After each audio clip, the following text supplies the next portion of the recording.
Hello everyone, welcome back to The Modern Mythmaker.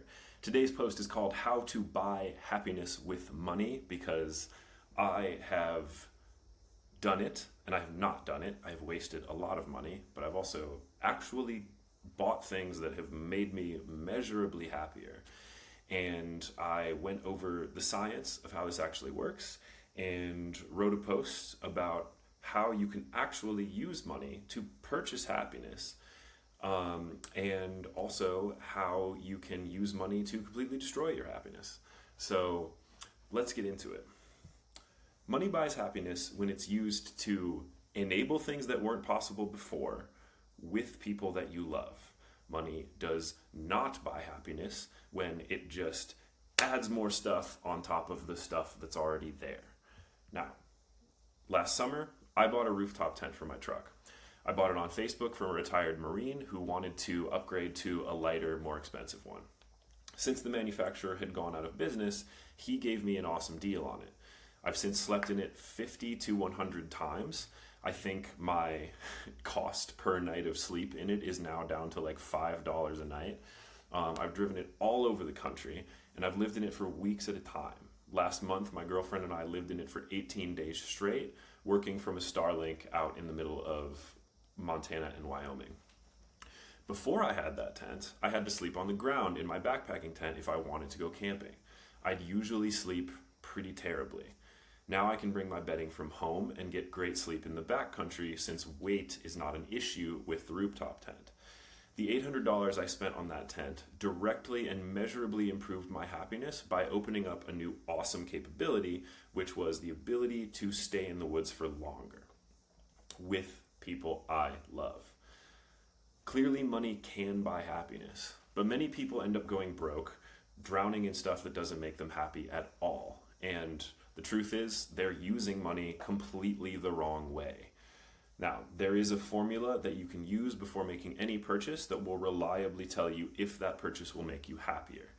The three things that happiness boosting purchases have in common are: 1, capability, as in, does this purchase enable me to do something I currently can't do but want to do?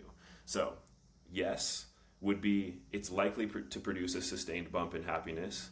For example, I don't have a bike. I just bought a bike. Now I can commute to work without a car, and I can zoom past all these people in these traffic lines. Measurable bump in happiness.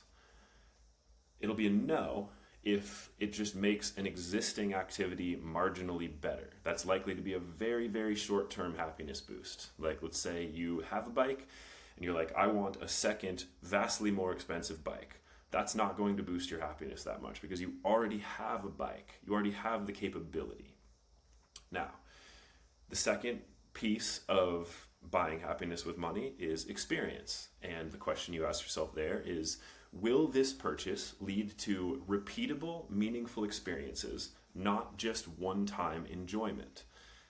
If yes, that would be, buying a guitar, which opens up a new capability, then taking guitar lessons, then writing your own songs, and then performing at open mics around the city. You didn't have a guitar before, now you did, then it opened up a whole series of new experiences that you just continuously get to do that just get better and better and better and more fun. That will measurably improve happiness. The answer would be no if you were like, I have an iPhone whatever and I'm going to get the newest iPhone even though my old one does basically all the same stuff, but there's a marginally better camera on the new phone and it will, give me a boost in status with my toxic friends who are all doing the same thing. Hot tip: if you're in this boat, rent the thing first before you buy it to see if you'll use it repeatedly. This is a mistake a lot of people make. Now, part 3 of that equation is community.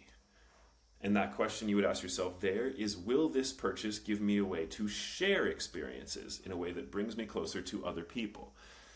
If yes, that could be like buying a pizza oven you'll use for monthly dinners with friends, or joining a climbing gym where you meet a crew that you'll hang with outside the wall. If no, it would just be something that you use alone without any real social spillover, like some stupid gaming console that you use to just play alone in a dark room. not going to lead to more happiness.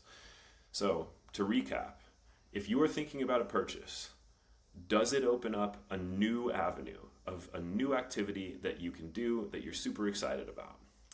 And will it enable an experience that you will do repeatedly, not just once? Are you going to buy it and then just get sick of it? Then it's not going to make you much happier. But is it going to open up an experience that you're just going to do over and over again? Amazing. Move to step 3. Step 3, will it open up a new experience that you can do with people that you love, that will bring you closer to them? Then if all 3 of those boxes are ticked, this is an amazing purchase, and it will measurably improve your happiness, which is the best use of money possible.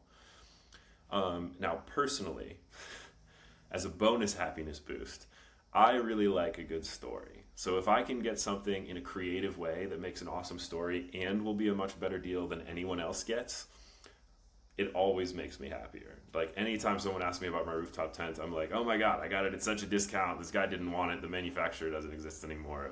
I got it for so cheap. So if you get whatever it used, you won't have to worry about banging it up. It's not going to make you happier, but it will help you avoid misery in the future. Now, on the total opposite list of things, let's say you already have a nice bike, you decide that you just want a new bike, and you go into debt to get it, and you just buy it brand new without looking at how you could get it creatively. That is not only going to not improve your happiness, it will make you miserable, because you're going to be worried about the bike getting damaged, you're going to be in debt for it, and it's just going to own you rather than you owning it. There's not going to be a good story of how you got it. It's just going to suck. So whenever you're thinking about a new purchase and you're wondering if it will make you happier, remember, capability, experience, community. Thanks so much for tuning into The Modern Mythmaker.